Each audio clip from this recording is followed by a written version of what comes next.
Hey guys, Gigolones and other.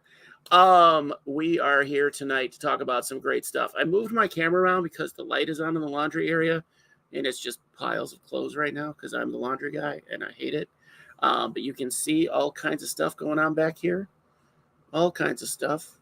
Yeah, so that's part of the collection. We have our shrimp. We have our parthenogenetic. I hope I said that right. Crawfish. We have, this is our found again tarantula. We got a lot of good stuff going on over there. Actually, that's not. Sorry, that's an empty 10-gallon tank. There's also an empty 10-gallon tank. The tarantula's behind there, right through there. We got Sandy, Frank. Who else is here? Bingo's out. I'm doing okay. Yeah, thank you. Bingo's out getting some sun. She's basking in the darkness right there. But tonight, Illinois Valley Geckos. That's somebody new. Tonight we have some great stuff. So we've got Wally and Wally Kern. We're going to talk to them not about new wave geckos or new wave enclosures, cages, whatever, because they are some kind of competition. We don't want to talk about them. Maybe they're good. I don't know. But we're going to talk about Wisconsin custom cages. So Wally looks like he redid a good portion of his setup with them for his breeders, and I've been impressed with them. So since he first posted them, and I want to see, I like uniformity. I like clear fronts. I like hookups for lights and heat and all that mess. So, yeah, we're going to talk to them about that. And we have some cool pictures from Wally. I took some from the website. We're going to have the link in the bottom. Wally posted it in comments. So you guys can go get your own. They're actually pretty reasonable for what they are. So let's talk more about that. Wally Kern and Nanette. I'm going to leave it like this so we can see Nanette. Oh, there you go. There you go. There she is. Okay. Nobody wants to look at me. Ew. No, I know, but the camera's locked on. It's crazy. So you got to get that one that follows you, and then the both of you are there, and it gets confused. And then we all get epilepsy or something. Pretend like you're looking for a lost tarantula, Nanette, and see how quick you can move. No.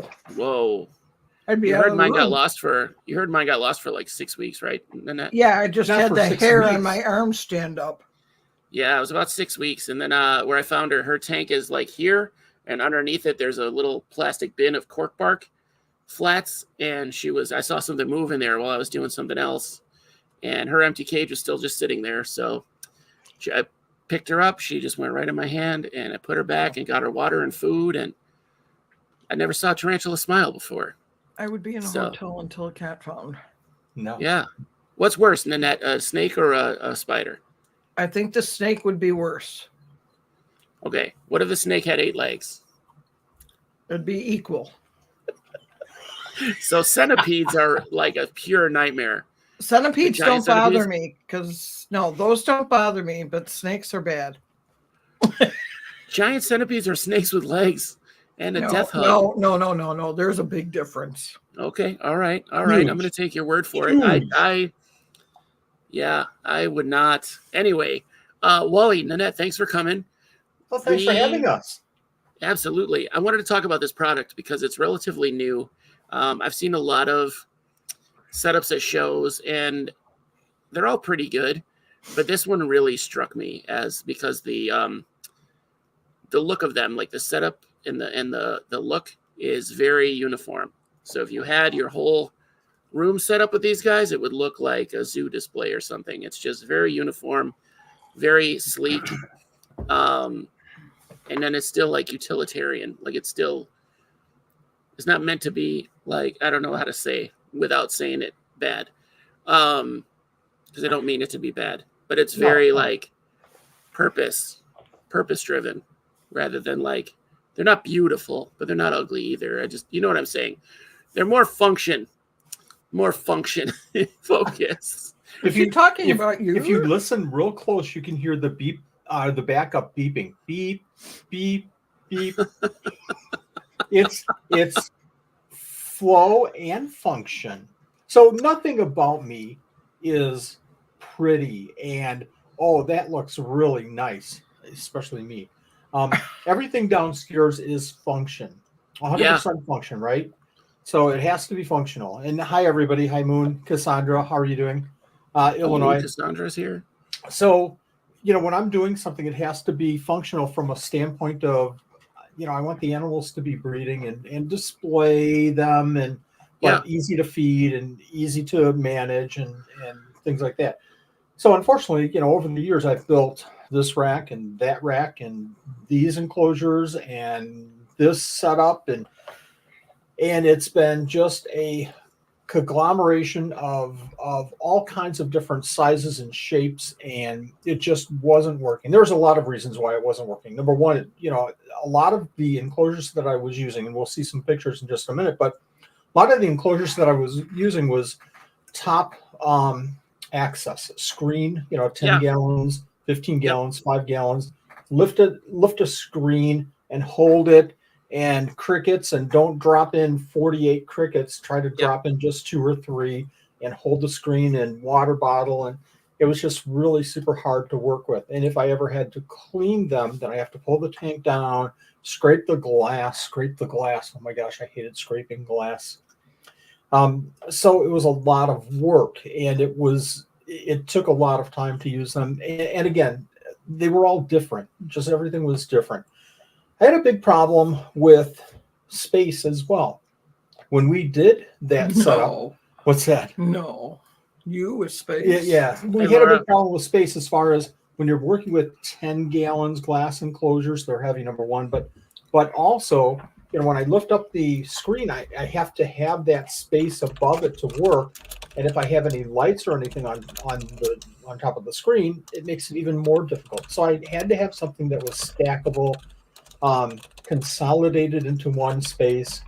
And another reason why I jumped all over this at the end of the year was I started doing our taxes and realized that we made a lot more money this year than I spent. Normally I spend way more than I make.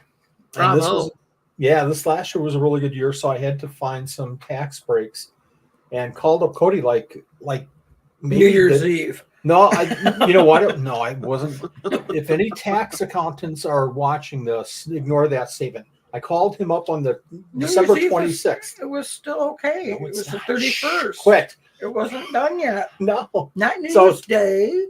So I called him up on like the 26th and said, okay, here's what I need. And I was busy in the morning and designs and tape measure and working all this out.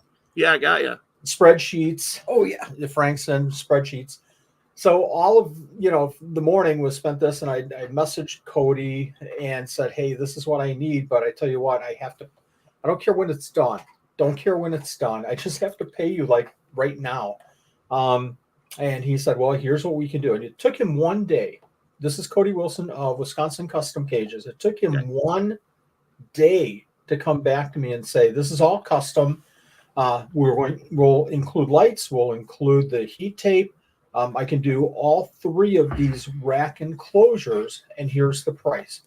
And it worked out, and I paid the $1 million, and we were on our way.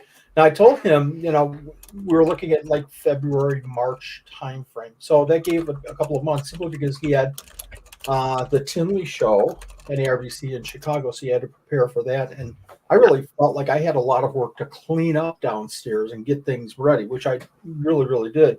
But I said, I need them like in March at the latest because of breeding season. I want everything in new enclosures before the breeding season started. And timing worked out just perfect. Just absolutely perfect. That's great. That's great. Because then you get them in when they're not stressed, or you do that stress before the breeding and not during or the middle, or you're just sitting on empty cages. I want to show these off. I like that this shows both. This first picture shows both, basically. So this first picture is our old, I wanted to say our old stand. It's up the one on the left. Yeah. This is Wisconsin Custom Cages. We got this one in, when was it, like last year, February? Yeah, last February. And this is our Australian rack. We have Nephurus levis and Wheeleri and some other animals in there. And this has worked out so well. This was my test run. And obviously, if you look all the way back, that stand is functional, but it really could work better. It could be stacked better, and I could probably get another 6 enclosures in that space. So a lot of my room, my facility needs to be redone. This was the test run. This was what would prove out if I could do this or not with these enclosures. So back in February, we asked Cody to make this for us, and it's a year ago. So it's 3 across and 4 down, and you probably can't tell, but it's on a little table with wheels, so I can move it back and forth, and that worked out really well. One thing that It's actually 4 across here. is My it friend. 4 across? Yeah, It that's is 4 4 across. I'm across. sorry. Yeah. It's a If you 4x4. If you look on the sides, you might not see it, but those little gray patches, these enclosures have great ventilation. The only problem is sometimes I put in small animals, or I have animals that might have a baby in those enclosures, and those ventilation slats are just big enough for some of the small, like Pachydaculus, that we might have hatch out in these enclosures. So we had to cover them with this screen, which really isn't that big of a deal. How long did that take you for a stand like 20 this? minutes. Probably 20 minutes. How So long did that take you? Nanette, I need screen. Yeah. Ruh-roh. So we have this all running on a Herpstat. Again, lighting is all there. Heat tape is all there. It comes, pretty much. Cody delivered it, and we moved it downstairs, plugged it in, and it was ready to go. That's cool. Just right out of the box. Right out of the Perfect. box. Well, Very they're local for you, lightweight. right? What's that? They're local for you? He is. He's 20 minutes. I think he's 20 minutes away. Oh, wow. Okay. So that's just a quick shot. What have we got here? Is this the olds? Well, hold on. I like that you can see 3 levels. Like, this is the original, the OG Wally Kern setup. This is it right here. Handmade. This was the next level. This was the next upgrade. Yeah, I saw this happen in videos and photos over, 2 years ago? Mm-hmm. 2 years ago or something? Constant innovation. Mm-hmm. That sounds Which right. one? This is the one on the left, or the one The metal straight rack. ahead? Straight back. Straight ahead The was metal 2 years ago. racks. I'm sorry. Yeah, I was And reading then the one on comment. on the right, it's on my right. Sorry. Oh, This That's one here. old. That's That's old. This is super the old. old. That's probably 10 years old. Mm-hmm. That's This is the ones our that you point- busted out, right? Yeah, that's plywood. It's 3/4 inch plywood. It holds 3 tubs across, and I think maybe 10 down. But that's our Periodora picked up breeder wrap. That's all of our breeder picked up. Okay, so these are snug. There's not even lids. These are just snug to the top wood, They're right? snug to the top. Correct. Now, see, that's another thing you can see right here. The benefits of the front opening. You can see what's happening. You see where everybody is.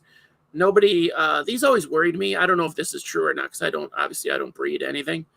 But these guys, when you're pulling them out, I always worry that they could get stuck between the top of this thing and the wood and get kind of a, no, never happened.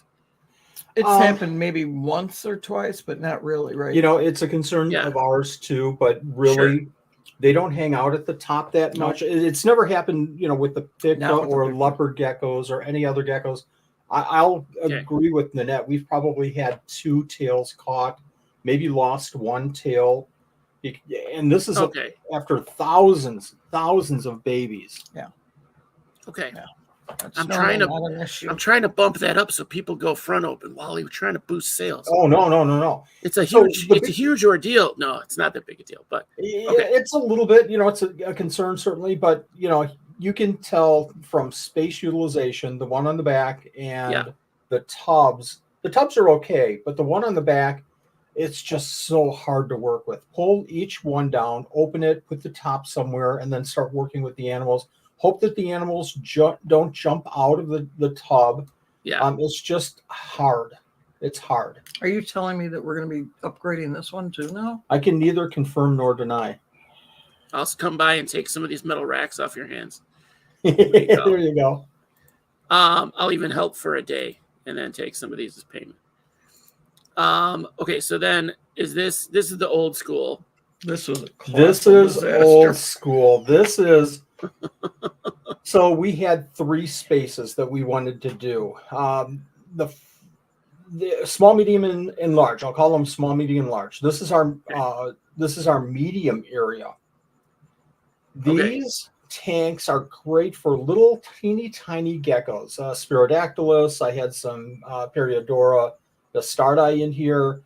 The problem is that they are super hard to clean and work with, and the whole wall and shelving was, I thought, a really good idea, but it was hard to maintain, very hard to maintain. And I realized that I could utilize the space so much more by putting in those stackable enclosures that Wisconsin Custom Cages uses. There was so much learning curve on this stuff that Oh, because you want to mix. I think the instinct is to mix like space. You want to utilize every square inch of space when you first Yep. start out. And yeah, it's a hassle. Like my setup now is a hassle because I have things like 2 and 3 deep and they're not on their individual shelves. And there's still the little tubs, I cut way back on my stuff. So the only thing I have in anything big is the Hoffman Sega that Sandy sent me. She sent me like 50 at once a couple weeks ago. And they're in that 10 that I had built for them originally. So, but yeah, the space involved is always crazy. So this seems like this is like not a first draft, but like early days. yeah, I'm trying to think of what we had initially in that space, but we Nothing. eventually went over. Yeah, this is It was an probably open area. an open and then area. You filled it in because it had empty space. So you Had can to use it. you can maybe tell that this is down a hallway. So I'm using the left side of the hallway for my Exoterras. I'm trying to think how many I have there. I think 6, 7, 8 Exoterras on the far end there. Okay. And I have these 3-gallon cubes. I think I was running 6 at the time, and just hard to clean, hard to feed, hard to pull eggs, and just inconsistent. There's no consistency to the enclosures at all. Right. You can see there's like 2 different sizes at least right here between these 3 on the bottom. Yes. It looks a little uniform as you go back. I can see an old ring light and the broom. There's some wood there. Some like, I don't know. Oh, those are the extra sticks that we break down. Yep. Your awesome water sprayer. Got to have the water There you sprayer. I had to buy one for outdoors. My wife's like, you have one in the basement. Why do you need that one? I was like, I can't put like my homemade weed solution in there, like weed killer, not weed. Can't put that in my water for my, my animals. I don't even want remnants of vinegar and salt and dish soap. Oh, there's a loose guy. Well, we're kind of all over the place here with the pictures. We are after the big rack has been finished. Click through a couple pictures. We'll tell you when to stop. Okay, so let's stop here. So that area that we just saw with the 3 cubes, this is the replacement. And you can see it's 3 by 4. Okay. So 12 enclosures. We were running 6 good. We could use those 6 glass tanks. Now we're at 12. Are these like 18 by 12 by 12? Is that what this is? Yeah. I've got to think. I think it is 18 by 12 by 12. I think you're absolutely right on. So you can see it's the hallway. You can see, an Exoterra to the right there. Now, a couple of things with this is that we ordered them with wheels. Oh, let's order wheels and we can push them around and everything. Well, the bottom row was so low that it just didn't work. I worked with it one time. I got on the ground and it took me 2 hours to get up off the ground, and I decided that wasn't a good idea. Sounds right. It means you were doing a good job. That's all that means. We took the wheels off and we actually went out and got cement blocks, cinder blocks, and we stacked them 2 cinder blocks high so that the bottom row is not the easiest to work with, but not difficult. You can sit on a little chair and get to it. Yeah, you can sit on. I've got these little chairs and little pull-out chairs, and it works out really, really well. All of these, and I'll mention right now because I'll forget it later. All of these stands, I allowed for 1 more row if I really, really needed to expand. Well, that we got them in March, April, and I've already added one row to the small stand in the leopard room. Wow, nice. Cassandra had a question. Yeah. Do you like the front openers or the ones that slide, or do you like the ones that swing open? Oh, these by far. So these have, you probably can't see, but in the top left and right corners of each door is a little knob, and you pull the knobs, you open them. You see that? And then you pull the door down, and it's a slow opening door. I love that. I love that. They pull down. I can do one row at a time and work with them and put them right back up. The slides, I have one enclosure here, a Dubia enclosure, Dubia.com enclosure, and it works out okay, but I don't like the sliding. It just seems like I'm working on half of the enclosure at one time and half the next time.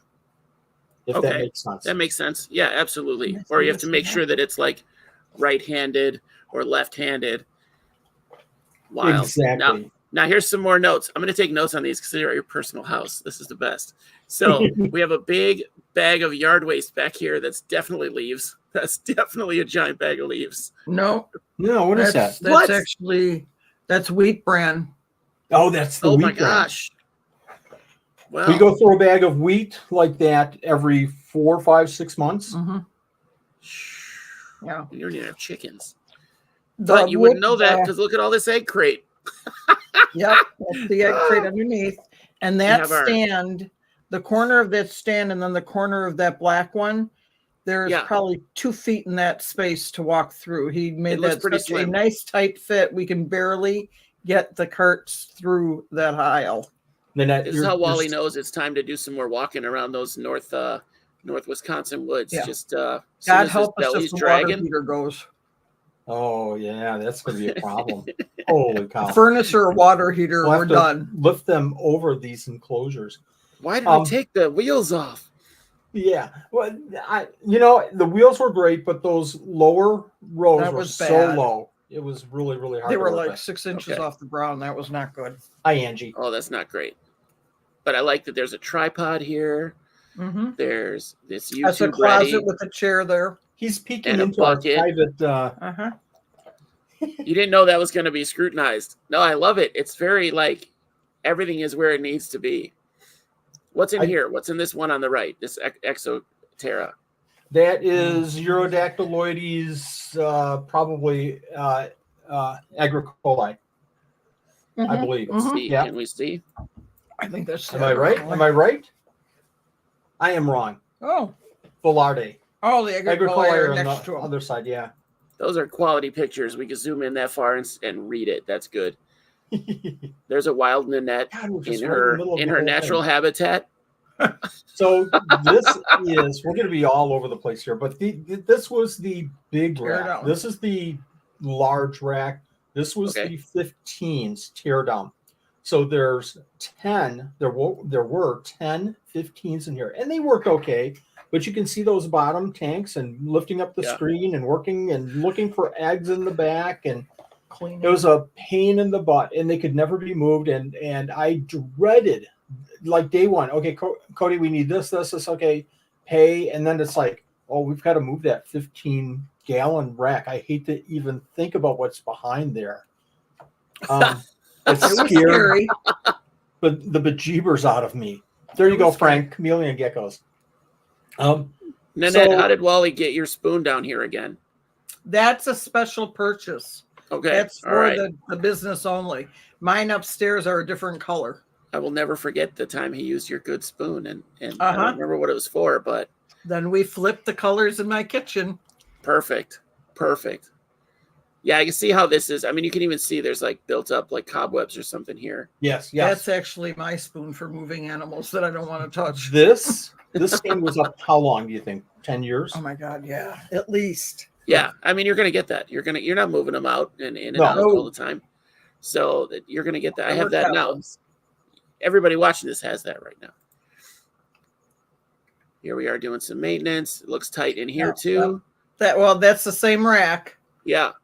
What's this back wall? Is this isopods? Above Nanette's head is our large baby crested gecko rack. So that holds 80 cups, 84 enclosures. So we could get 150 some crested geckos if we had, doubles in every single one. That's where we keep our crested geckos for the first 2 months. In the far back above my hat is the shoebox crested gecko rack. That's 42. There's 42 enclosures in there. And then to the left of that is our mealworm stand where we have our sorter boxes with all of our mealworms. And that cart that Wally has with those animals over his head is on wheels. Yeah. There's another whole rack behind that up against the wall. Holy crap. All right. Oh, that's this organization, you guys. If you so want to go this is big. all clean up.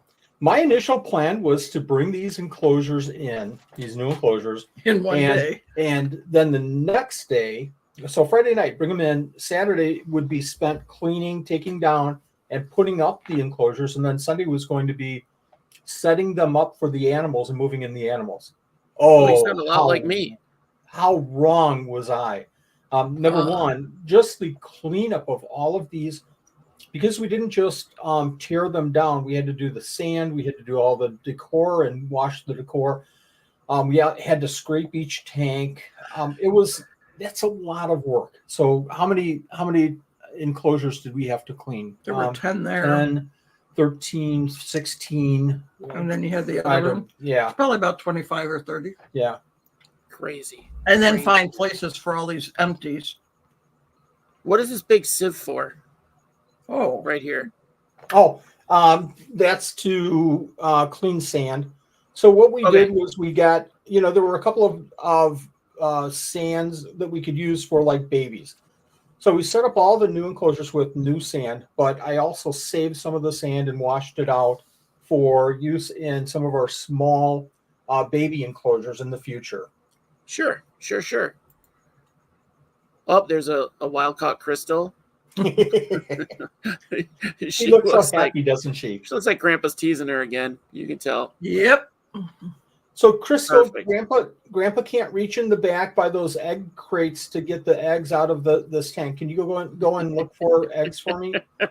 So it's hard. Those were hard. We're skipping way ahead, but that's okay. This is the big enclosure, and this is how I have just a regular. We saw the Kaiserlingi, the yellow Kaiserlingi earlier, but this is how I have a large pair of geckos set up. And you can see it's just as basic as anything. This is all new rack now. So I've got a couple of hides, one on the warm side, one on the cool side, a water dish, and a food dish. And that's it. That's really, that's great. Let's see. This is like the end, apparently, for this. And what just happened? Okay, hold on. We're going back, guys.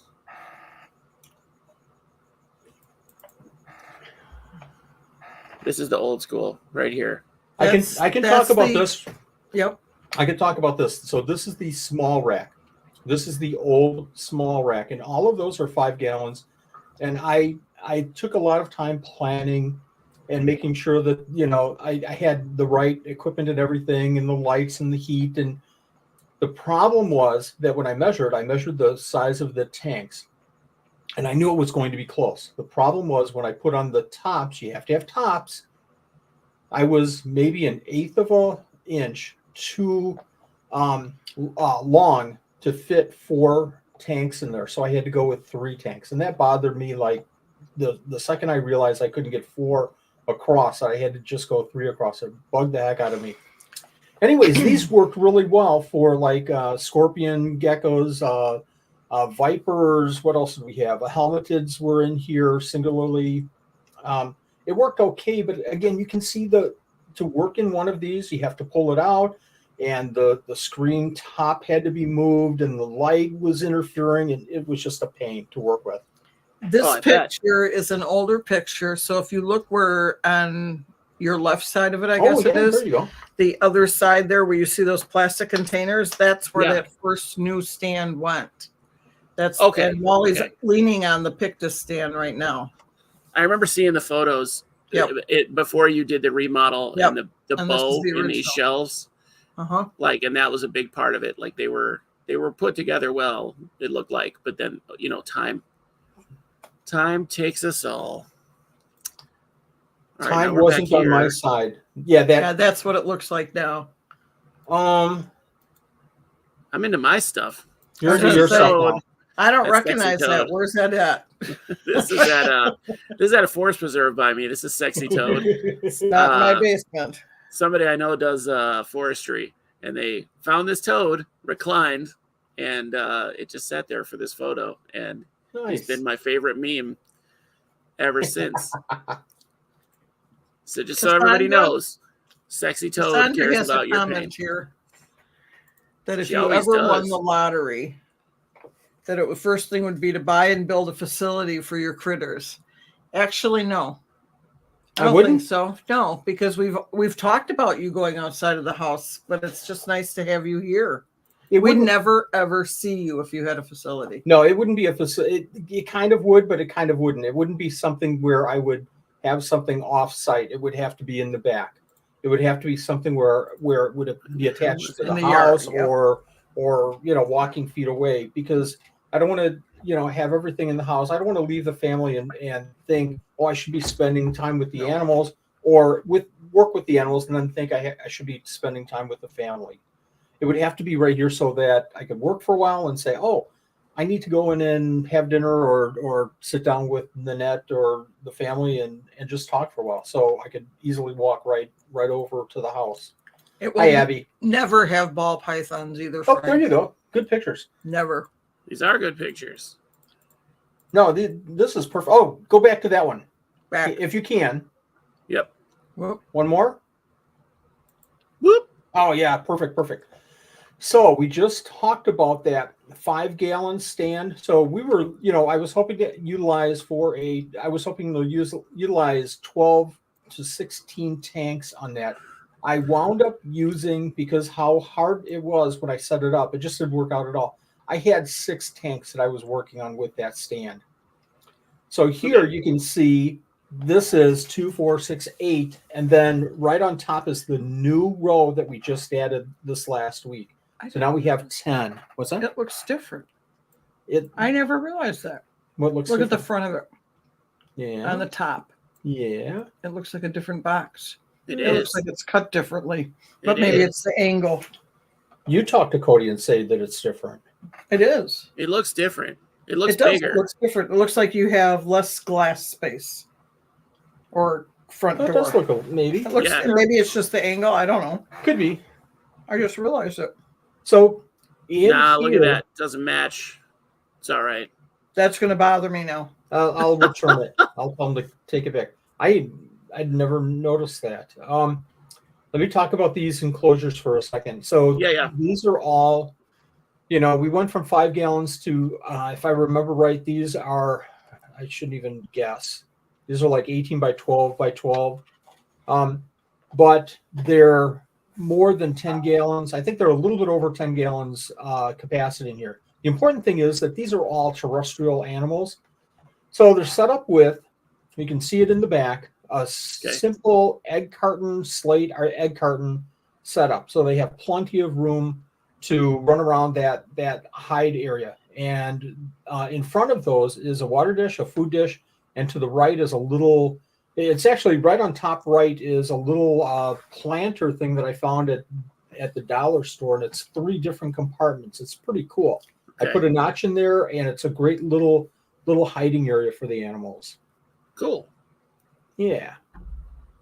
I like the thought that goes into I love the budget. See how high it is to the ceiling, how close we got it? Yeah, it's close. I like that you get a stool under here.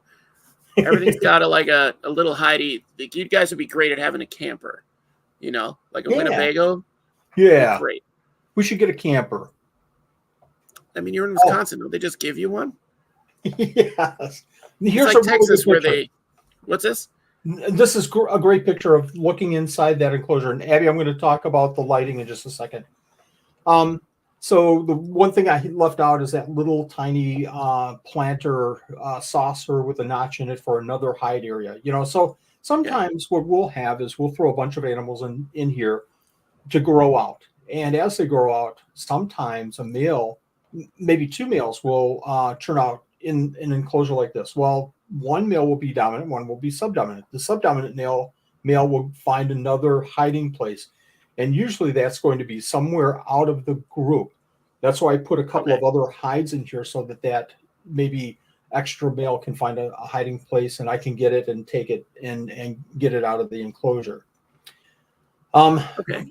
Real simple. The sand is maybe a 1/4 inch, and under that last egg carton, the bottom egg carton, I have a stack in maybe 2 or 3 egg carton compartments where the sand is maybe 2 inches deep, and that's where they always lay their eggs. So I can take this whole construction of the egg carton and slate down, and then just sift through that little, mound of sand and get the eggs.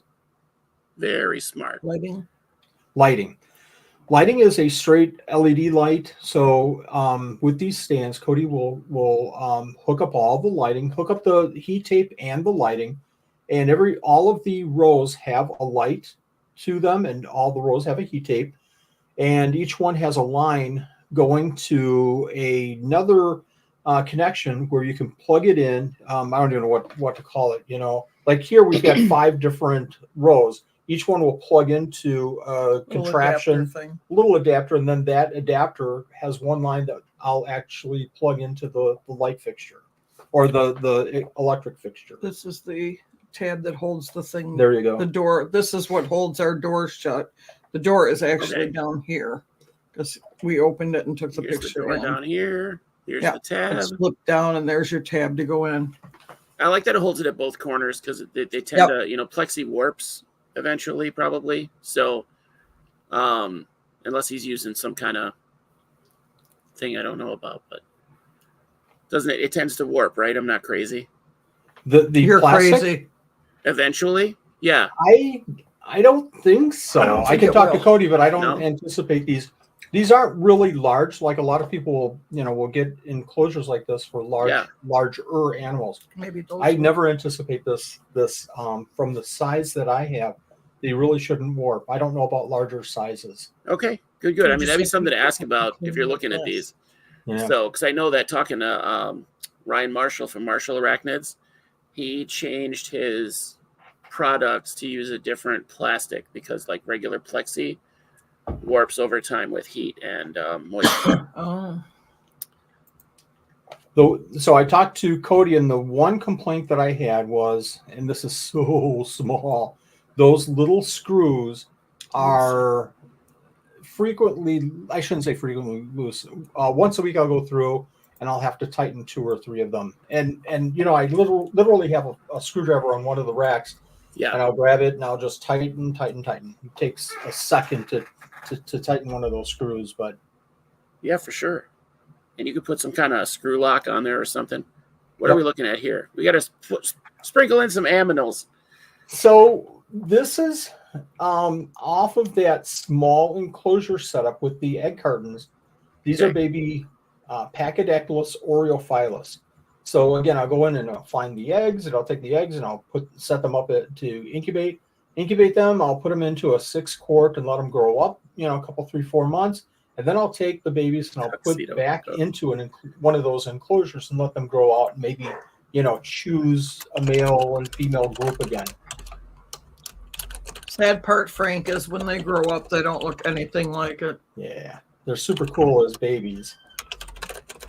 All these geckos, they look so cool, and then they grow up and you're like, oh, all right. Well, I mean, they still look cool, but for different reasons. There's one I want to get back to that I want to ask you about because I think it's the gecko that I had before I knew how to take care of it. And it was unfortunate for the gecko. But I want to get another one now that I'm not a dum-dum. This is Pachydaculus McLaughlini. That yellow is crazy. I'm not. I don't know if anybody else is keeping these currently, unfortunately. And a lot of these Pachydaculus are just lost to the hobby now, unfortunately. That is unfortunate. All right, let's get Frank. Let's get Frank's comment out of there. Yeah. All right, hold on. We'll come back. Whoop. Here we go. That's the sound of the police. This is the same rack lit up and used. Okay, this is the one that we already saw, you guys. This is the medium rack. That's the hallway. So this is the hallway with the little opening there. Yeah. Oh, look at the tape measure. I can't see it. My camera's in the way. That's right. There's a tape measure here. Yep. I was shaking my head earlier because Nanette was saying 24 inches. It's not. It's 18. Yeah, it barely fits. So I'm 22 inches, so I have to kind of suck it in when I walk through here. I mean, I'm having PTSD trying to imagine walking through this. So I'm not as wide as some people, but I'm a monster. So I would friggin' Herman Munster my way through this room and this is the worst right here. Is there another place in the hole? No, this is the worst. This is the worst. Again, well, and the hard part is sometimes just getting stuff. We barely can get through there. I thought you were going yapping. Is Russ here? Hey, Russ. Getting through there to get into the back room for cleaning stuff is tricky. And the containers for the cricket bins today that I took back there, yeah, that just fit. Man. Yeah, that's kind of where I'm looking at now in my basement. There's a lot of areas where I made it that way and it didn't have to be that way, so it's frustrating. This, again, this is a standard 12-inch wide. Yeah. So it kind of had to be this way. Mm-hmm. What is this casing made out of? Like, what is this outer casing? PVC. The wood? This here? The walls? That's not the wood. outside. Is this particle What board? understanding? I understood it all to be PVC. Oh. Okay, so this is all PVC. It looks like those. No, that's cool. So this comes with the cages, or this is additional, the casing? No, that's all one piece.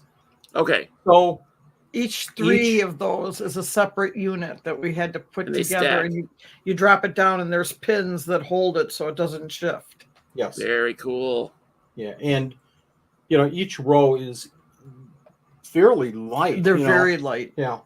Did you have a picture in here of the back with the heating, how the heat tape and all that went in? No? Okay. So it's on the back? The heat tape's on the back of it? The heat tape is, just about where your arrow is. Yeah, so it slides in. So that was one of the things that held us up in the very beginning because I had miscalculated the number of thermostats that I had downstairs and how many I needed. So I was missing one or two. So I had to wait 2 or 3 days for those to come in. And I couldn't set up the enclosures without the thermostat so that I could access the heat tape and set all that up. Now, if something goes wrong, and possibly it we'll have to pull these down or pull them out and work with them. But I don't anticipate that happening for a while. And the way that he did them in the back, the probe has like a slot that the probe for the thermostat goes right underneath. It fits nice and in there so that you don't have to tape it onto something and hope it's staying in the right spot. Yep. Okay, good. See, I like when design is very thoughtful but not overdone. Mm-hmm. You know what I mean? It's a simple solution to a standard problem. Yeah. I overdo things, and that's my weakness, is I'll find a problem and solve it with 4 other problems. So that first thing's not a problem anymore, but the rest of it's on fire. And here's ventilation back here, too. You can see the ventilation. And there's screen over the back, all the way, anywhere where there's ventilation. On the outside of the enclosure, there's screen. Okay. Very, very simple setup. Again, you can see a little cork bark. You can see a plastic plant. You can see that black hide. And we're going to talk more about that in just a second. But mealworm cup, a little saucer dish there. This is like a jungle mix mixed with peat moss, mixed with a little bit of sand. It's only about probably 1.5 inches deep or so. I'll go bioactive once these are a little bit more established. But just perfect for a pair of like 3 to 4 inch animals. Actually, it's perfect for a pair of 5 to 6 inch animals as well, as we'll see later too. Okay. All right. Here we go. Oh, that's where you put that new piece of wood. So you can do, pretty much whatever you want here. But again, you can see that black hide there. What I do with those black hides is I'll take water and moisten underneath them. And that's usually 99% of the time, that's where the animals will lay their eggs. Smart. You got to tell them where to go. That's I learned with my ants. I can direct them where to go by making some things uninhabitable, basically, for them. So subtly, not not crazy. No, these are good setups. Oh, we got some live plants in this one. Oh, I wanted to try a live plant. It's, these plants should grow anywhere, but with the lighting, I think this will be fine. What's in here with the what rates the live plant? This was just, a tank that I wanted to take up with the live plant, but I do have some banded geckos in here, Coleonyx nigratus. Okay. And that's what the hide there is for, a little bit of peat moss. So the good thing is that I've already received some eggs from this pair. Oh, nice. So it works. It works. I didn't anticipate it happening so fast that they would feel settled in and start laying eggs, but that's cool. That's awesome. Oh, cool. We got semi-aquatic. I wanted to mention here, so we'll go through and we'll mist, every couple, 3-4 days, and it holds the humidity very, very well in these enclosures. Now, is that a problem? Is it okay? And I mentioned this to Cody and said, I'm getting some buildup on the front glass, but I tell you what, Cody, my thought is that that's okay because I know that it's maintaining that humidity level, especially for these banded geckos. I can tell that, the humidity is in there. I can just ignore, going in and misting the next time. So for me, it works perfect. Now, there's been some comments about, will that warp the glass or not? The acrylic, I don't know. That's something to think about for sure. Yep. It's not usually anything. I've never seen it be like severe, but I don't know how big the babies are or whatever, or, keep an eye on it. Yep. That's all I'm saying. Here we go. We got our hides. We got the double decker. Here's I've moved off that black hide so that we can see the substrate underneath. You can see how it's a little bit darker. That's because I've added some water to that. So they'll go in, they'll lay their eggs in there. So I can literally pick up just that one little hide and search around for the eggs. Once in a while, I'll go through the rest of the enclosure looking for eggs, but normally with the old enclosures, I would never ever find eggs anywhere other than a moist area like this. Very cool. Very cool. And that's just where they go. Oh, there it is. The moistener. There you go. Oh my God, you're using that word. Yeah, since Russ is here, I should be using hydration station. And this is the Gecko hydration station. The hydration station. Here we go. Here's an inhabitant. So I was mentioning earlier that, this is perfect for those 2-3 inch geckos. This is Periodora bastardi. And I wish I had sent you a picture because the babies are so cool with the super orange tails. Another really pretty baby gecko. But these guys are pretty plain as adults. Yeah. But they're liking this enclosure. They have these they have a little tank of these at Brookfield now. There's a building where they I don't even know if they just let the keepers go nuts with what goes in there. Just pull some crap out of your own collection. I don't know, because it's the most random assortment of small reptiles. And then there's loose birds. So I had a massive turkey-sized bird try to take my cup. I had the zoo souvenir cup, and he was pecking at it. So I was like, oh, okay. All right, you do your thing. Hey, shout out to Abby. That spider wood was from Abby that we saw earlier. So thank you. Oh, there you go. I thought she was just into it, real hard. There's Russ with the hydration station. Woo! Who's this guy? Word of the gate. So that's that banded gecko Coleonyx nigratus. So this guy's probably about 4.5, maybe 5 inches. And again, I think it's a perfect size for this enclosure. Have a pair, a male and a female. Never have any issues with them. They're fine in there? Yeah. Well, this guy's hard to see even. Holy cow. That is, and it's not a great picture because he kind of blends in. I should have gotten a little bit closer, but the second I took this picture, he was behind that back piece of wood. That wood was gone. This is Periodora stumphi, another really super cool gecko that has babies with just, shockingly orange tails and really, really pretty animals. And then they turn into the Gray. camouflage. Gray matter. Super camouflage. I like this Genesis their scientific names, Bastardi and Stumpy. Somebody was just having fun with these guys. I like using, I keep Bastardi simply so I can post it on Instagram and have everybody go, Bastardi. That's why I don't do that on Instagram. I do that on Facebook because nobody's doing it on Facebook. Here's some Leos. No. That's I can't see it that well. That is a cave gecko. That is Goniosaurus bowanglagensis. Goniosaurus bowanglagensis. That's a leopard gecko. What are you talking about? No, this isn't the leopard gecko for real. No, this is kind of these cave geckos. There's some pretty rare animals in this whole Goniosaurus group. It literally just has a slimmer head and the orange eyeballs are kind of. Look at that, yeah. So these cave geckos, these guys are about 4.5, maybe 5 inches. Yeah, easily. 5 inches. Okay. Just the most gentle animals. But again, I just pulled the hide away from them, and they're slow moving, and they're just going to sit there and let me take pictures. But that whole area right below them is moist. So there's another one. We just found eggs last week with these guys. Very cool. Very cool. That's fortunate. Oh, there they are again. Zoom in on this one. I think this is a better picture of them. If you don't twice the size. Yeah, well, maybe too far. Little too close. Cool. She's about to shed, huh?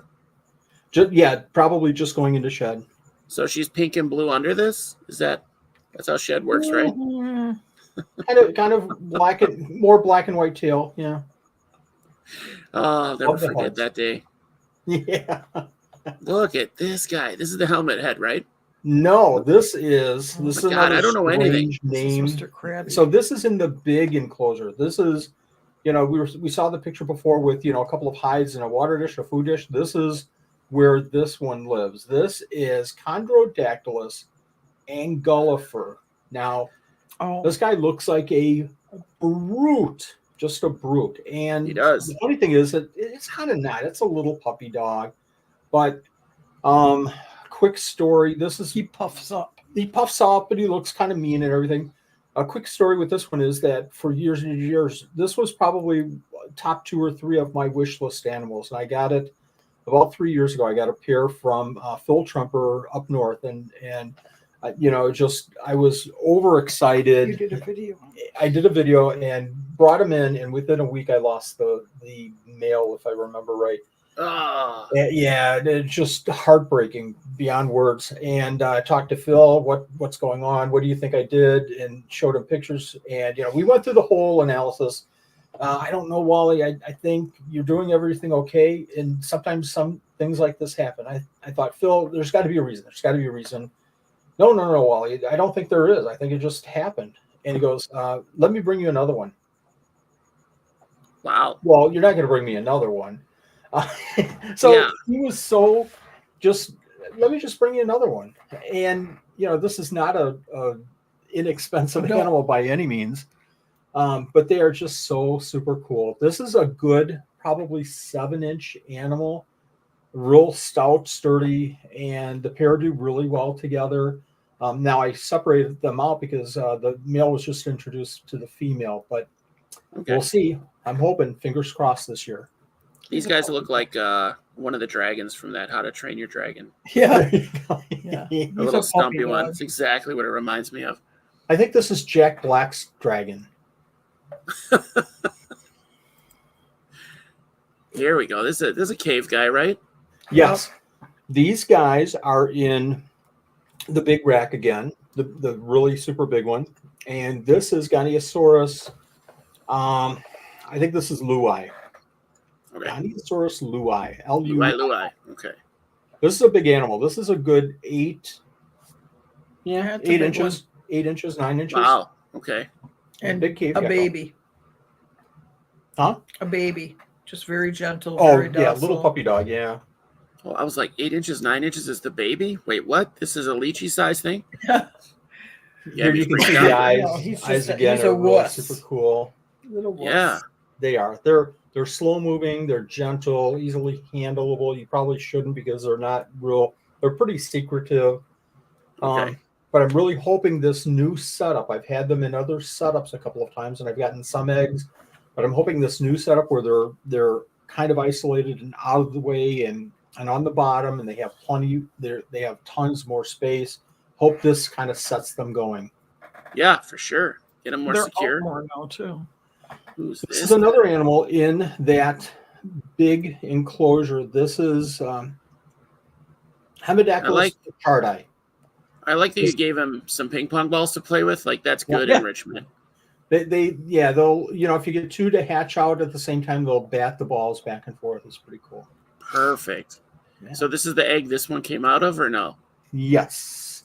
So here's another animal that doesn't look anything like its adult form. Its adult form is kind of a brownish with a couple of green splotches on it, but not pretty like this. Such a ripoff. Hemidactylus pichardi. Is that as far back? And they are fast. So I work with all these geckos, and I kind of anticipate how fast they're going to be and what they're going to do. Pichardi are the one gecko that we have or ever have had, even day geckos. Pichardi scare the crud out of me. Every time I have to go in there, my hands start shaking. It's just, I have so much anxiety. They're that fast. If something gets away in that basement, like, it's good luck. Good luck getting it back. Yeah. The good news is there's probably enough crickets and mealworms running around that there's some to eat. Spiders. I dump a bunch of crickets just for the geckos that are all out. No. I'm waiting for you to get the hat slapped off your head. I would, but nobody's ever down here but me, so that would be okay for me to do. How often do we find an animal? Seriously, Nanette. Very rare. Very rare. Once in a while, we'll have a tank. When you say that, yeah, very rare do they get out. Not that we haven't found anything that's gotten out. It's just very rare that they get out of a cage. If they get out, normally we're right there with it, and one of us is hitting the deck as fast as we can, or we're screaming for Jordan, and he's crawling underneath the rack to help us, which happened this last week, and we got it right away. Now, what happened to that one? You had one that was like kind of loose for a while last year. Oh, the one that was eating on the top? Yeah. Yeah, that one eventually we caught and put away in the container. It was just getting too big. Took time. It just took time for it to not move as quick, and we were able to catch it. I feel like I would just have a field kept coming out. Yeah, just like, hey, I still need to eat, Feed me. And it pretty much lived underneath that light up there. It was just every time you moved the light, it went the other way, and we couldn't grab it. Gotcha. I was tired of cleaning poop inside the tank and outside the tank. It's like, we're done with this. But we knew where it was the whole time. I mean, it lived there. It was just kind of weird. That's so funny. Now, what is this guy? This is a viper gecko, and it's a big female, actually. And this is in that small rack inside our leopard room, the two across with all the egg cartons. So these guys are in there. I've got 2 pairs in there. So 4 animals.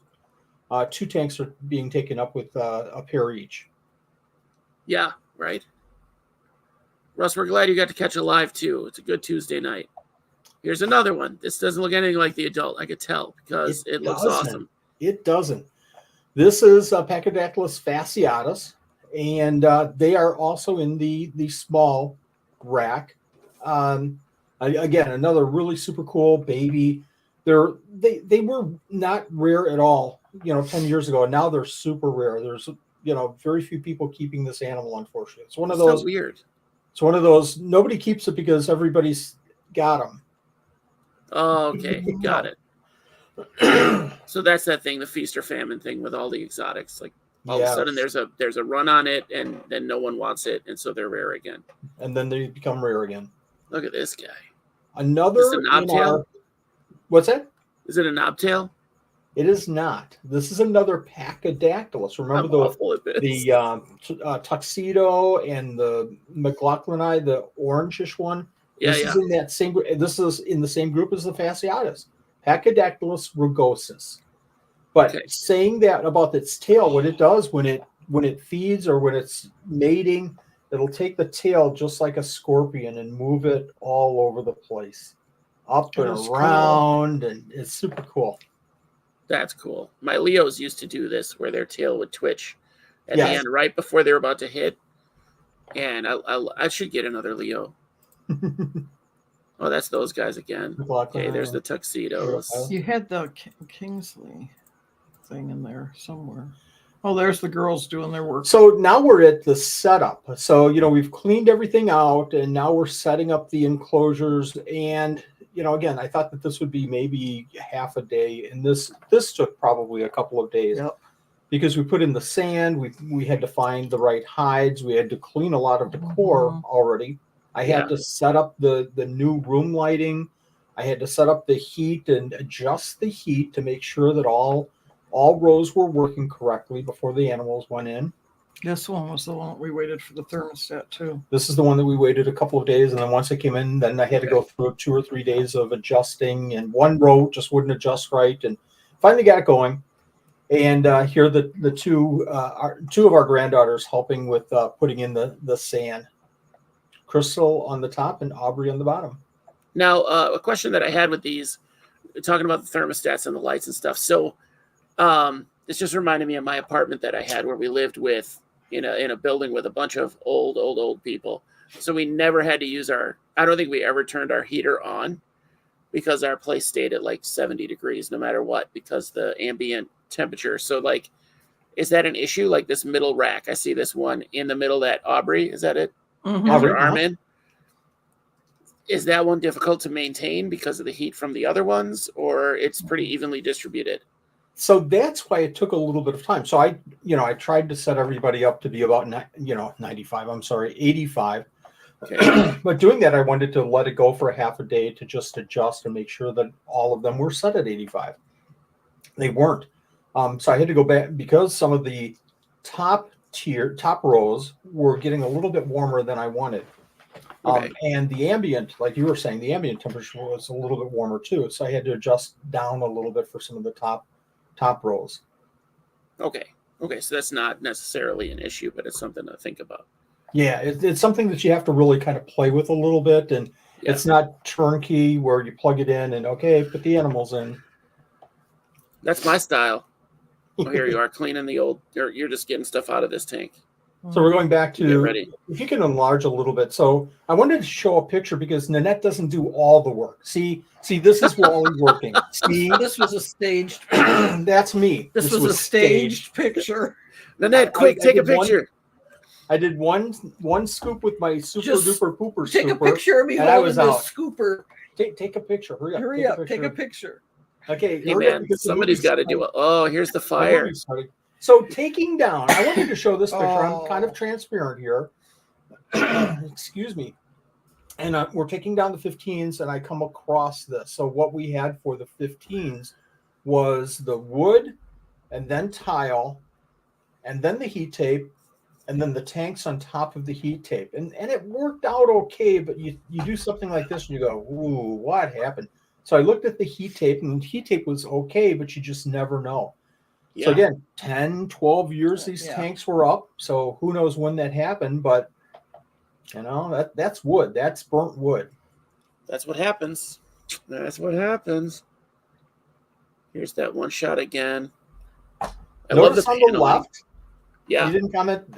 Maybe people noticed, but that's QR codes. My QR code. So if I'm feeding, it's because we have different sections of the room and everything, and it's hard to envision the room setup here. But I have different parts of the room, crested gecko area, and the weirdo geckos, and the leopards, and then the rare geckos. So these are QR codes where I can click, take my phone and just click or let it scan, and then I can go through and I can mark which areas I've fed, so that I can kind of keep track of, when things are getting fed. That's pretty genius. Yeah. Just had a question about that heat tape. Yeah. Yes, it was tape. Good question. It was heat tape, and it was on a thermostat, but the thermostat, see, I'm going to get really killed for this, and I should be I should be. And it ran again for 10 years or so. But that thermostat that we depended on was a dimmer switch. So again, a lot of the stuff that I was doing downstairs goes back, 15, 20 years ago. And I hate to say it like this, but, there's been so many advances in and more, critical looking at all of this. I was in the wrong. I'll be the very first person to say I shouldn't have done that. But, when we saw that, we had 2 or 3 racks still on dimmer switches. We took all of them down and converted them all over to a thermostat. Good catch. We've been fortunate to not have a problem. That could have been a lot worse. Big meanie. I know he is, because this is the gecko that I had that I've never met one that was nice. But what is this? What is this? This is Kaiser Lingeye. Not what's nice. the common name? Wonder gecko or frog-eye gecko? Frog-eye gecko. So these guys, I don't know if you know this or if you've ever seen them do this, but mine would rattle his tail. So these big scales on the tail, he would vibrate his tail and it made like a raspy sound. Kind of like the isopod, a little bit like the isopod. A little bit, but obviously louder because he's bigger and open air. But he would put his tail up just like this, and he'd open mouth, hiss at you, and then he would just utterly destroy his food, like he was angry at his food.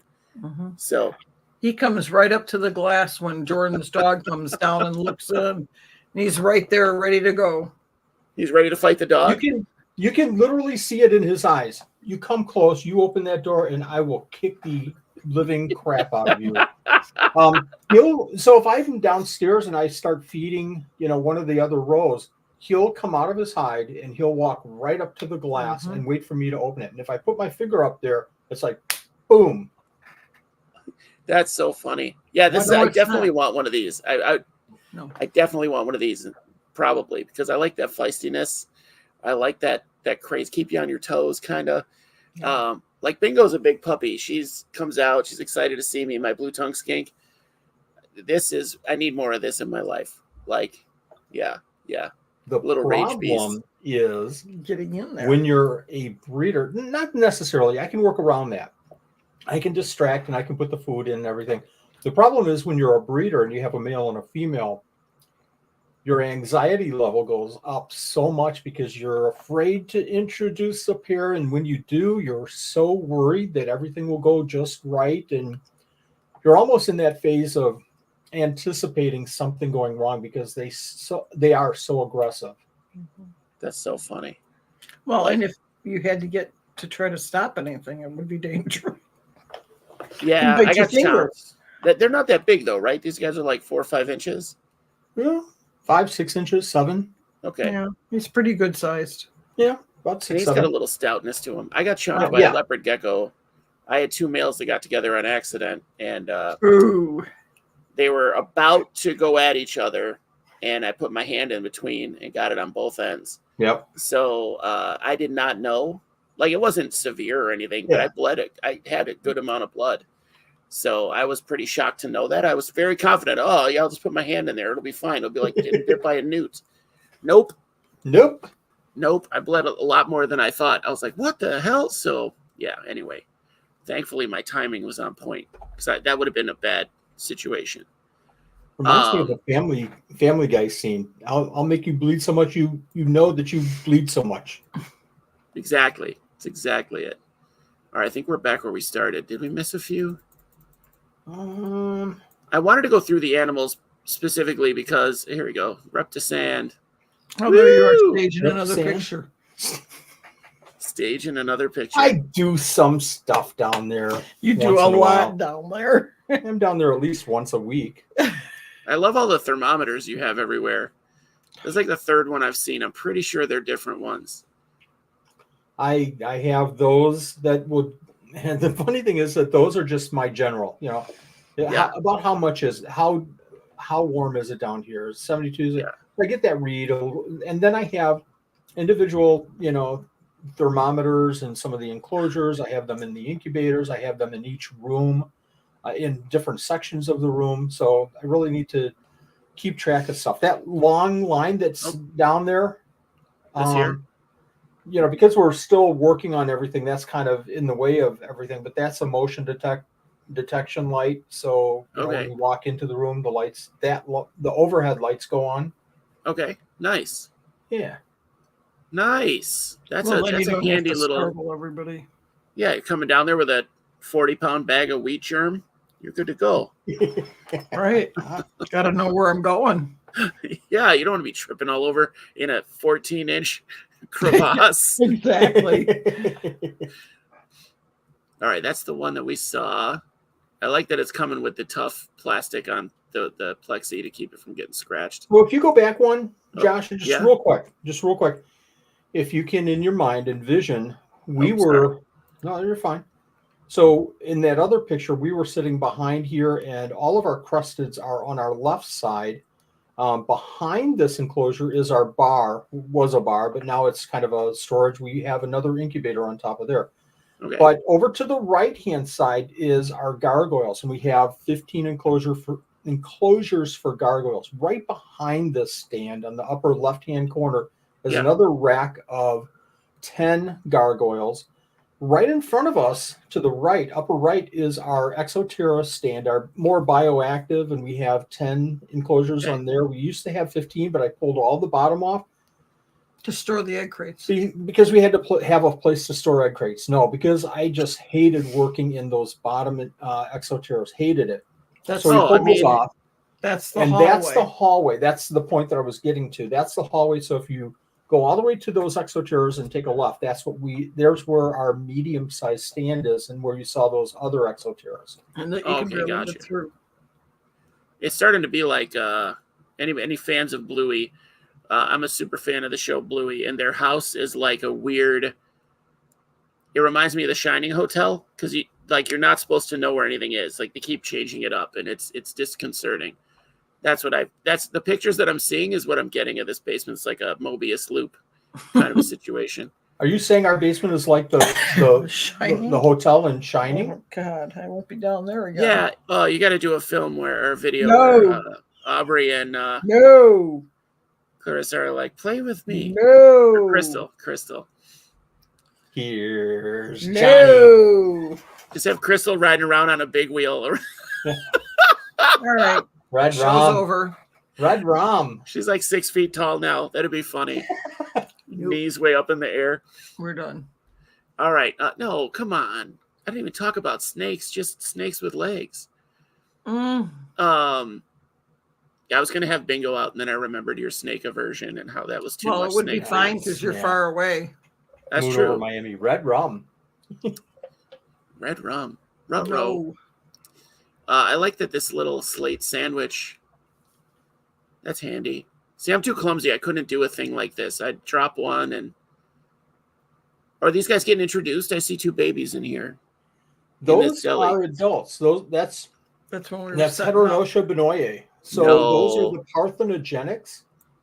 So what we'll do is, if you can see, those are those same black hides with a little hole on the side. Yeah. And I stack the slate on top, and then the egg carton, and then the slate.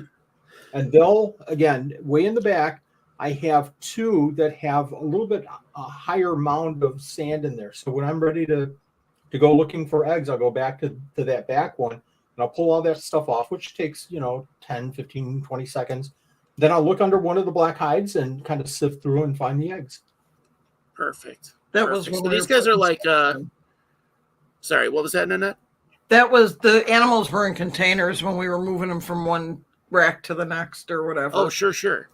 Yeah, I think this kind of looks like what you would sell them. Yeah, this looks about how you would sell them, right? Yep. But so these guys... Go ahead, I'm sorry. Are these guys like a terrestrial, like morning gecko then, kind of? They kind of are. Again, they're the parthenogenic, so they like to live in groups and easy to breed. Babies look great. The only problem is they poop all the time. That enclosure, every week I go in there and I spend like 4 hours cleaning it. Oh, geez. Yeah, nope, I'm out. I need low maintenance. There you go. Wally's got an egg or a peanut. So anybody want a peanut? I think we did it. I think we got through it, you guys. Mm-hmm. I wanted to highlight the species just to show the array that you could have in these setups. And these are kind of the smaller ones. Like looking at the ones that he had. Let me see if I have the pictures from the where's my thing? Can you see my whole screen here? We go anywhere from those Pachydaktylus that we just saw that are arid, high heat, all the way down to those cat geckos that are high humidity. They don't need our cave geckos. I'm sorry, thank you. Mm-hmm. Cave geckos, which are high humidity. I've turned down the heat. I have the heat on a little bit to warm them up a little bit, but not so much. So, yeah. I saw if you guys go to their website afterwards and kind of browse around. Now, they need to put up some more pictures. I will say that. There's like maybe 3 items with actual photos, and the rest are just like, here's the measurements. But I think you get the idea. Like if you look around, you get the idea if you know what you're looking at. So if they show, I mean, the 12 by 12 by 18 is going to have the same look as the 36 by 18 by 48 or whatever the hell. I'm just making up numbers, but they have there's some truly large setups that they have. And I looked where they start getting into like 2 doors or 2 panels to open, that they're that long. I was like, that's, what do you put in there? That's outside my weight class. Like that's too much animal for me. But at the same time, I want my animals to have like a big thing. So you have a lot of options. So if you're a breeder and you have these animals that, you know, they have plenty of space in your setup, but like for display people, I think they'd want something bigger just because, you know, for a display animal, you want to go pretty big generally. Yes. Maybe you don't. If you're watching this and you're like, no, I don't, that's fine. Get some isopods and springtails, go tiny. But I think that these look like they're deep is what I like about them. Like they're not just like this wide and this tall. They actually have some good depth to them too. So I like that about them. They give a lot of space. And then the focus on, to be honest, these are all terrestrial setups that you have. So I saw their arboreal, and it literally is like it's turned on its side. Like that's the whole thing, which is, of course it is. But you can't just do that with these. No. I started when I first started seeing these, was at probably a Tinley show where Cody was, and I'm not sponsored by Cody in any manner at all. I don't think I've gotten great deals. I sure would like to be Cody. What's that? I sure would like to be Cody. I just think he's a good guy, and he's working his tail off to move this forward, and I really appreciate that. Excuse me. So I started seeing his arboreal enclosures before I saw his terrestrials. I didn't even think about the terrestrial. I was thinking crested geckos. I need a wall of crested gecko enclosures. They were very reasonable, very reasonable. And time passed. I just never pulled the trigger. And then, I wanted to replace that Australian rack, which was 5 across. Think of the piece of plywood and, over 10, 12 years, how much wear this would be. 5 foot by, if I remember right, 8 or 9 high, and just being held on with the sides and the back, and sand, in all these 15 quart tubs, I had 1.5 inches of sand in each one. Nothing in the middle for a brace. That was my fault, but eventually it just wore out and I had to replace it. So that's where I started this whole process. And it was a natural to move over to those 3 because I needed those replaced. The next step will be, like we saw behind, going all the way against the wall, those tubs that I have to open every single time. That wall will be replaced with more just pull out, like a true leopard gecko kind of enclosure. Like a drawer. Like a drawer. Actual drawer. Yep. Little leopard gecko file cabinet. That's the next step. Oh, this isn't geckos. This is my spreadsheets. Oh, more spreadsheets. Albino spreadsheets. Is this the Trumper or is this the Bell spreadsheet? Yeah, either way. Yeah, I got to get one of those. I already forgot the name of the damn gecko. The angry one. The frog eye. The Kaiserlingi? The Wonder. Yeah, the Kaiser Soze. The Kaiser Soze gecko. Calls them Wonder Woman and Batman. Crystal has named them Wonder Woman and Batman. I mean, that's fair. Batman's pretty angry, and Wonder Woman in the comics will jack you up. Like she's a warrior woman, right? But yeah, I think these guys, I don't want to talk price here because I don't know if there's like bulk things or whatever. Like if you buy a bunch, there's a deal. I don't know, but I thought it was really reasonable for what you're getting. And I'm like a price conscious DIY. I'm the idiot DIY guy that is like, I could do that myself. And then I spent $400 on tools and equipment to build a $200 setup. That's way better than the thing I built, right? So I'm that dumb. So yeah, definitely I immediately threw the DIY out the window and was like, why would you DIY this? This is beautiful. Before those enclosures, I would say we were probably running 24, 25, 26 different rack systems. Yeah. And I built them all. You know, I built and Tim and Jordan and Christopher helped with some of them. But, you know, again, just like you, my point is that it's hard for me to pull the trigger on a custom rack like this. Yeah. But the price point was so, it was literally like that. Okay, here's all the materials, everything. Here's the time it's going to take. And it's like, but I can just to go and do it and just pay this much, which isn't that much more, and be done with it. And when you start comparing to other enclosures like that at $150, $175 per enclosure, Doobie has some great enclosures, you know, but they have a certain purpose. These have a different purpose. And I think the price point is just incredible. These Wisconsin Custom Cages enclosures compared to like any other enclosures I've seen. See, and I think that extra cost is just the time, like the hours and hours. Like you're talking about how long it took you to put these in. Imagine rebuilding, like taking out your old stuff and then building new stuff, even with your sons or your one son that's with you, right? Yeah. Like he looks like a handy dude. Like I'm sure, is he a tradesman? Close. A little bit. He's a handy guy. He's a handy guy, right? Yeah. So and his knees don't pop when he bends down, right? Exactly. Like us. Mine are like gunshots now. It's the worst. I woke up my daughter the other day. She hit the deck. Daddy, the gangs are back. No. But even with that, even with help, it would take you forever to build those things. Green has a great point too. If you have the tools, you know, if you don't have the tools, now you're investing twice or three times as much time. If you have the tools, it's you know, pretty straightforward. But who has all the routing and everything? I do now. Huh? So you're going to build my next stand. My DIY ant nest, the very first. I keep talking about what a successful ant breeder I am. No, I have one successful colony. All the rest of my colonies either died off or are still kind of just lingering. I have one successful colony that's super successful. But that first tank, it was a 30-gallon that I modded out to be what it is today.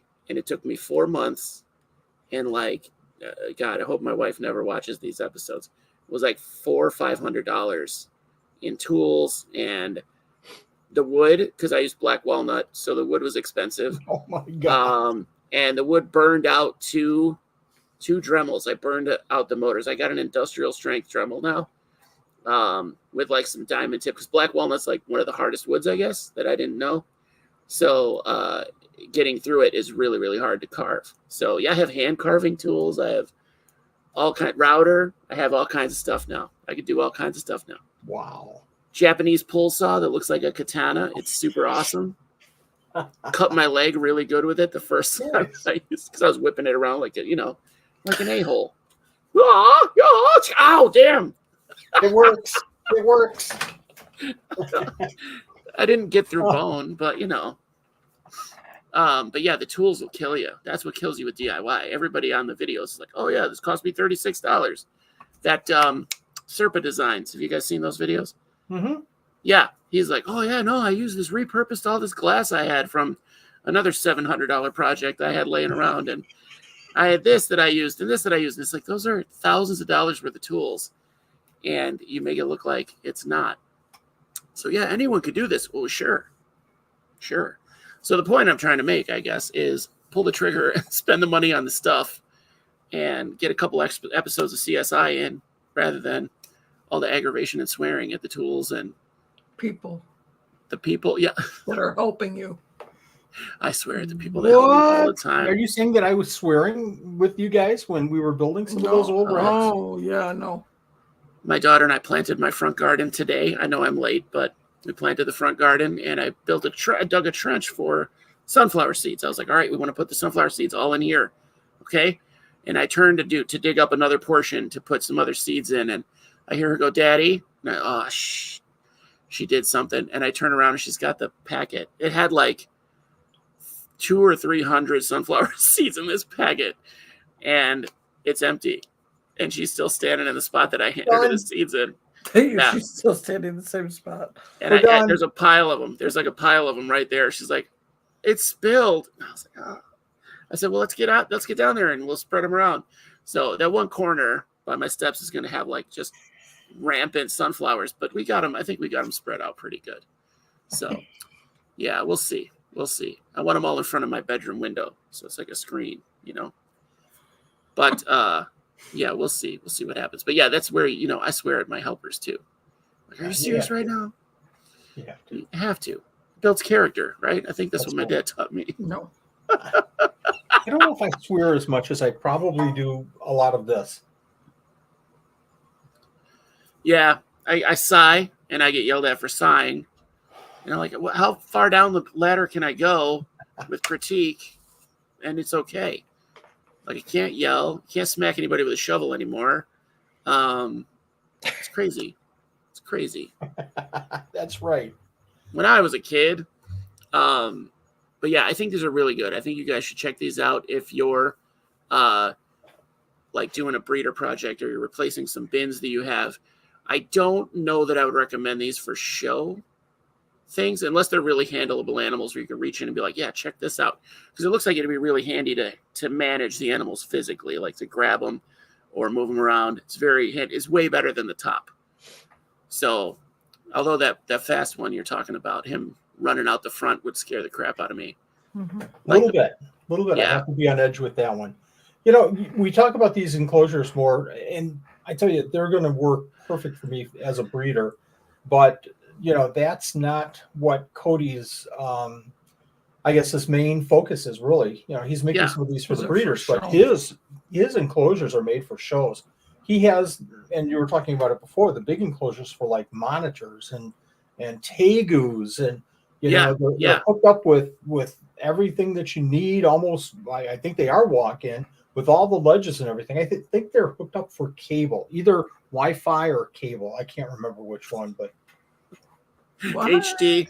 The one HD. Panel's just an HD screen. Big screen. He's being silly, Nanette. Come on, Nanette. I'm not How long have you known Wally? That could be your new little home. Oh, see, you could get a Wally enclosure. Yes. See, I see them. I see this being used as shows, pet stores. I think this would be really good if you have your own pet store. Because it's, again, you can lock them. It's uniform. It's easy to get a routine to get in and clean and do your thing and get out, feed, all of that. So can it work with like a Mist King? Can you do that? Can you set up a mister? Oh, yeah. Can you? What you would need to do is talk to Cody and say, hey, I want to put, and I talked to him about it, but I never pulled the trigger. And I didn't want to with these because, I had misting systems. I had 3 misting systems going at one time. Yeah. And it was kind of impersonal. I want to go in there and I want to manage. Like I said, I could see the moisture on the front glass, so I know that I should skip that one. So I want to manage it a little bit better than that. But I talked to him at one time. He said, yeah, just let me know and I'll put a couple of holes in for you. He has people using these with Mist Kings. See, that's cool. I saw I didn't go through the whole website, but they have like accessories and add-ons for the thing. I didn't get into that because I wanted to do like basic. But the website has a lot of stuff. It's a little awkward to manage the website, but that's okay. It's probably, He's pouring all of his energy into the enclosures rather than the website, unfortunately. I'd rather have the energy there. Yeah, you have a really good point, though, and I want to emphasize this so much. And I saw the comment a little bit earlier about Cody being a really good guy to work with and patient and everything. Mm-hmm. Your point is, and I'll emphasize this so much, if you have a need, let him know, and he'll work around it, and he'll customize it. I gave him custom measurements, and they're pretty basic. They weren't, so deviant that angles and everything.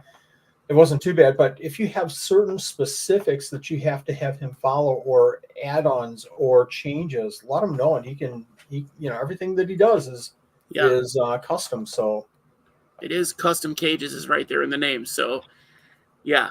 But I mean, there's already, if you look around, there's already a size for everything basically. So I think the customizing goes into the add-ons and the little deals that you can do. And then I don't know if you guys saw the outside, they're great real estate for stickers. So you just pile stickers on the sides of those things and it'll look really good. Oh, Lord. Yeah. I'm a sticker kid. Sorry, Nanette. I'm not coming to your house to put stickers on yours, but I mean, that whole panel is flat. Not.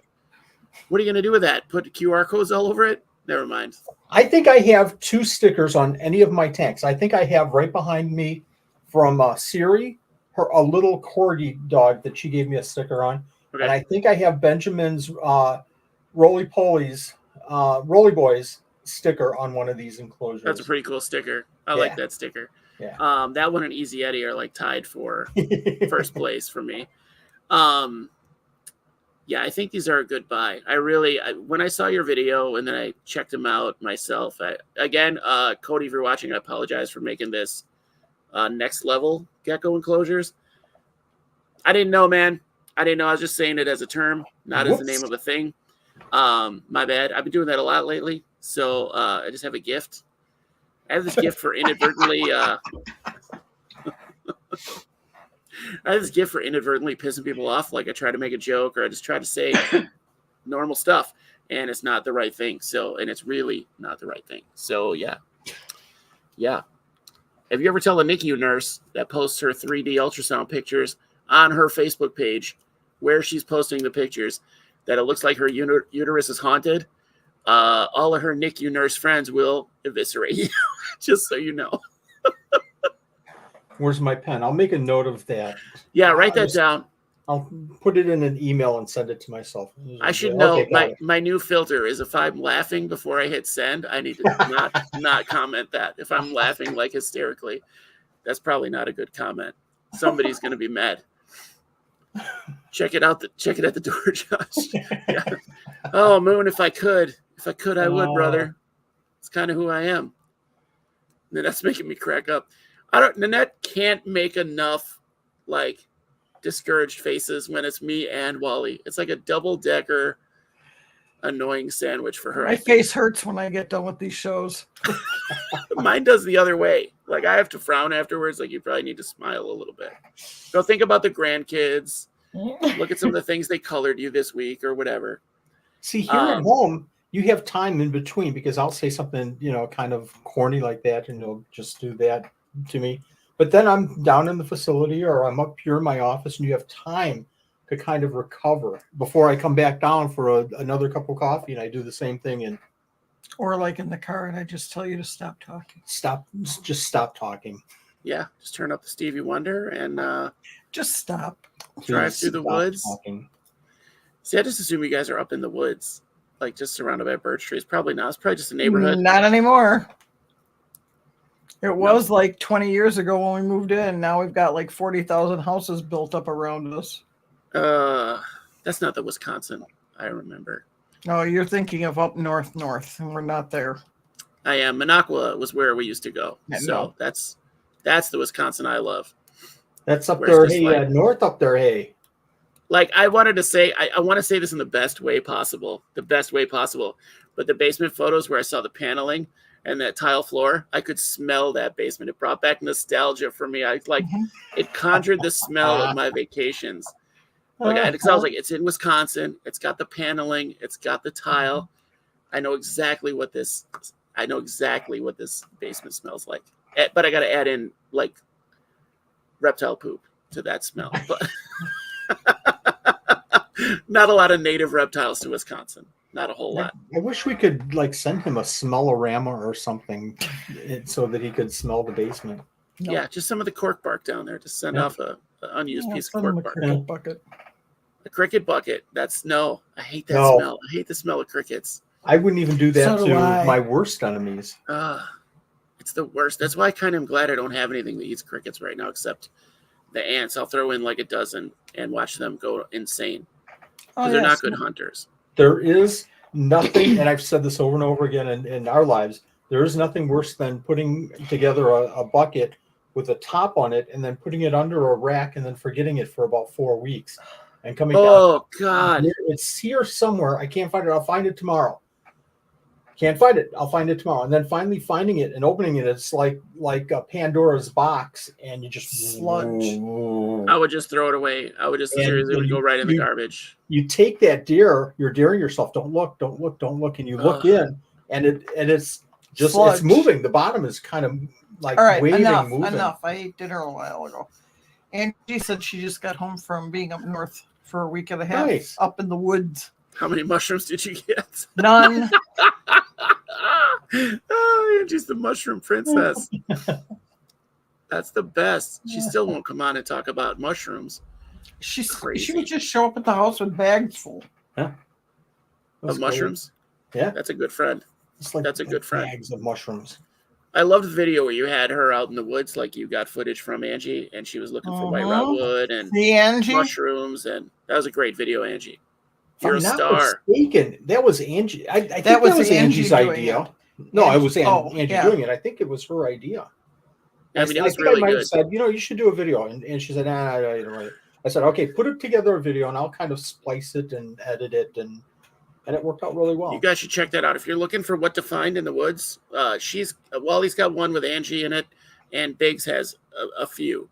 Chris Biggs has a few over on Matt Aquarius. Matt Aquarius. I'm adding in syllables now. But yeah, guys, go shop. There's no discount code for ISO Buddies, but try it. Maybe something happens. I don't know. I don't know, Cody. Say Supreme Gecko. Type Supreme Gecko, all caps. And see what happens. Maybe something happens. I don't know. The computer will blow up. Do what? The computer will blow up. Right? Who knows? Who knows? A spreadsheet will pop up like the spreadsheet fairy show. Yeah, there you go. Oh, but Angie said she had a blast doing that video. It showed, Angie. You were in your element. But yeah, I mean, look into it at least, guys. It's a good. I think it's a solid purchase. I think, however you're keeping. I wish somebody had a rack like that for. I don't know that I would use it for isopods, but something like that for isopods, that you could just because the shoe boxes are. I use them. I hate them. I want there to be a better system. And those stupid plastic drawer things that you have, you know what I mean? The tchotchke plastic drawers are trash. You can't use those. Like it's tough. It's tough for the isopod keeper to really, without doing like full blown exoterras for each species. But yeah, I think these are a good idea for reptiles, like to any size. I mean, get the container, get the enclosure to your size that you need. So check it out. And they stack, and you can get a whole bunch of stuff. You tell your wife, like, look, it only takes up this much space. It's just this, and then this, and then this, and we can put our bed on top of this, and we go. We already have enough of an issue with that animal in our room. There's an animal in your room? What did you put in there? we got. I bet they'll go off any minute now. Yeah, they're gonna start chirping. We got Cerdidactylus pangensis. And if you ever go to YouTube, Jim McDermott has one video on these animals, and they chirp about as loud as you can imagine an animal that's only about 3 inches long chirping. And they'll chirp for about 4 or 5 times, and then they stop once the lights go down, once it gets to be dusk. And then in the morning, before the sun comes up, they'll chirp again 4 or 5 times. Okay. So we labeled the enclosure Rooster Cogburn. Perfect. Crystal heard some roosters last night in her bedroom. We were downstairs. So our master bedroom is up in the north west, and I was in the far southeast end of the house, and I had to hit the mute, but I could hear those geckos all the way downstairs a couple of nights ago. They let off this morning at about 3:00. That's wild. I went to a friend's house with his dart frogs during like mating season. I Oh guess, yeah. Induced mating season, and it was like a chorus. It was crazy. You couldn't talk. Very cool. So, it's fun to hear. Yeah, like a couple times. Exactly, like your kid. Like when your kid starts talking and you're putting together sentences, you're like, "That's amazing," and then 2 weeks later, you're like, "Please stop. Please stop talking." Yeah. Please, Daddy's had enough. It's been a long day. You never stop. When it goes off before my alarm, it's not welcome. Yeah, that's not good. You get the mister out. Stop it. The alarm clock. Right? What is this? Kokoi frogs? Will probably make you guys go insane. Kokoi? I have to look that I don't know how up. to say that. Kokoi. I don't know. They're Native American. We'll be looking it up on YouTube after this, though. I do so much Googling after the show. It's insane every week. I don't sleep. But yeah, so thanks for coming on and showing us these enclosures. Like they're good. Thanks for having us. It was really fun. It was a fun experience. It really, when I started this whole process, I anticipated going through this process, but it taking a long time. But we narrowed it down to like a half a day and to plan it and everything. And once the wheels were in motion, it was super easy. And I can't give enough credit to Cody for making it so easy. That's great. See, that's just like plug and play. It sounds like it's just once you have the space clear, just done. Done. Yep. Plug some things in, wait to make sure everything's regulated, throw in the animals, done. Oh, I know. More consistent, more space utilization. I was trying to think of how many tanks we used to have in that space and how many. I think we've doubled, if I'm not mistaken, at least from a usage standpoint. Right. Yep. Koki frogs. Koki frogs. I was going to say another delay was we had to go and get the blocks. Oh, the blocks, because I made the decision to do the wheels that didn't work out. Yeah. Oh, so they're up on cinder blocks now? Yeah. They're all in cinder blocks, which really don't look that bad. I can fit a little stool under one of the stands. But now you're talking. It brings it up, quite a bit. Yeah. That's good. Yep. Yeah, I like that. Is there anything we didn't cover that you can think of, or any questions you guys have? I mean, again, that other Australian wreck has been running for a year, and I have no complaints whatsoever. The only thing I don't like is the sand seeps sometimes. Like at that first, like right underneath the door, sometimes the sand will seep underneath, and then it won't. No, it doesn't. It doesn't. It doesn't seep. What's happening is when you're working, I'm pulling out. I'm working with something, and I'll pull it out, and and I just leave it. All right. So don't let Wally. Truth comes out. Don't let Wally maintain your stuff, and you'll be fine, guys. That's or right. me. Mess maker. I'm insane about that stuff. My poor family. 2 grains of sand, and I'm like, ah! So when I do leaves and stuff down here, when it's time to like re-bulk up the leaves for the animals, I'm like, I hate this day, but I knew it would come. Josh, you know what I did this last week? And I was bagging leaves, and I didn't realize the bag was upside down. You can get the leaves out? Went to pick it up, and I get the leaves out of this bag? I had Jordan brought it in the house for me and put it down, and I didn't realize it had rolled, and I went to grab it, and it was already open, and I had leaves all over the floor. I was not happy. They would have heard me swearing 1 block over. It would have been awful. His dog thought it was great because he was pulling them in and trying to play with them, but yeah, it was a mess. Oh, man. That was at like 9:00 at night. I was not Silly happy. Girl. That's where you just go to bed and come. I'll do this tomorrow. Too bad. I couldn't do that. We were going to the show. Yeah, the show too. Yeah. Oh, well, that's true. Well, just be like autumn down there. Just kick the leaves around for a little just while. Some isopods. I think by now the isopods have cleaned up the mess. So that was all over my carpet. No. Yeah, no, it's not good. It's not good. But yeah, I think that's the mess is on us once it's set up. So it sounds like the mess is our fault, really, guys. So Frank wants us to do another 24-hour. We're not ever doing that, Frank. We're old. We tried it, Frank. Remember? Yeah. What did we make? What did we make? 4 hours? 5.5. It was 5 hours, 12 minutes. You go for 5 hours, 12 minutes. I just went through your videos to try to find the one. Really? 5 hours? Yeah, it's 5 hours and 12 minutes, I think is what it said. We couldn't handle 24. Pretty sure. I feel tired just thinking about that. I know. I'm like, I don't know what I would do. You'd have to walk I'm around. too old for this crap. 100%. But yeah, guys, go get one of these if you have the need. If you're in the market for a new rack, this is the way to go. Seriously, it's not much more expensive than the generic slide in the plastic tub you got from Walmart, and way more efficient than the DIY. Even if you're really good at DIY, like I'm telling you, it's good. It's slick. You saw how slick it looks. So check it out. Looks nice. Right?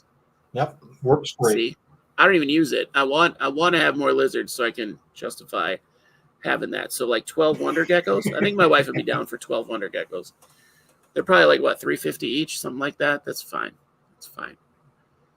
Kids got a college fund. We could tap into that. Yeah. Frank was on the stream that entire 5 hours. Yes, he was.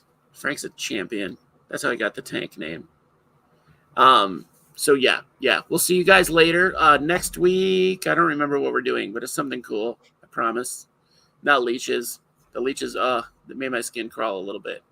But yeah, guys, look into it. Get it. You can support Wally on Buy Me a Coffee, whatever that is. Go to his page. It's all there. You know how to get there. If you got here, it's probably from there. You know how to get to Supreme Gecko. I don't know how you don't follow Wally if you follow me. So if you don't, go do that now. Go like. Stay tuned for this end of year event. And what's the name of that event again, Josh? It's like, I don't remember. Christmassy Days of Geckos. Christmassy Gecko Days. That's it. There's 13 of them. Two words, right? 12. He says 12, but is a liar. 3. So super duper 12 Christmas days with geckos. Super duper pooper scooper 12 Supreme Days of Christmas. It doesn't really roll off the tongue, but it's going to be starting up. 12 You guys are starting. You started working on it, right? I'm already starting to work on it. Yeah. Spreadsheet. So there's got to be a couple. I just see this like spreadsheet on one of those like pull down window blinds. Where you're like. If I ever lost that spreadsheet in the middle of the event, I would be ugly. I would, folks. I lost the spreadsheet. Good night. Good night, everybody. I can't imagine like to try to pick the winners and do all of that. Like, no, there's no, because there's got to be thousands of like entries. So for some of the things, but yeah, you could do one Christmas in July. You could have a small one. This we could. No, we can't. You could have lemonade flavored chocolate milk bombs. You know. Oh, gross. Oh. Yeah, it sounds really bad. Again? Oranges and chocolate go really well together, so you wouldn't think it, but they do. So yeah, guys, while we're doing this, I'm going to look and see who's next week. Who do you think it is, Wally? It's got to be Russ. I think it's Russ's turn. We go on and off, right? That's pretty true. I'm trying to have Asheville Wild Sides on more. Holiday. Oh no, I'm going to my friend Kyle's house to see his outside setup. So he's got a lot of his animals set up for outdoors. It's one of my on sites. Cool. Yeah, he's got like a mini zoo at his house. Very, very accepting parents. So, yeah. Yeah, it's 12 Supreme Days of Christmas, you guys. Be ready for that. Have all your forms filled out soon, because it's going to be time. You're going to have to go in hard. What do you think it's going to be this year? How much dollar value do you think it's going to be this year? Half as much as last year. She's committing. Half as much as Angie just committed. She's committing to be on your show someday. She promises. Wait, what? Angie, I'll let you know. I got some days coming up in July, so we're gonna do some fun shows pretty soon. It's gonna be just me riffing. So I think I have enough in me to riff on stuff. No beef, maybe. We'll see. But yeah, this was fun, you guys. I'm gonna actually end it without our things. So patreon.com, fourthwall.com. I think there's links in the bottom. Go get some stuff from what is it? WisCustomCages.com. Wisconsin Custom Cages. But it's WIS is the website. So well, I thought it was Wisconsin Custom Cages. I don't think so. Okay. Maybe. It might be. I put the link in there in the description, I believe. And I changed the thumbnail to reflect what we're talking about. So that was easier than I thought it was going to be. Cool. I was like, I'm not remaking a thumbnail. This is crazy. They'll have to deal with it. So it was very easy. It's very easy. Cool. It took me longer to complain about it than it did to do it. What flavor then do you have incubating? All right, guys. Peace. Good night. Bye.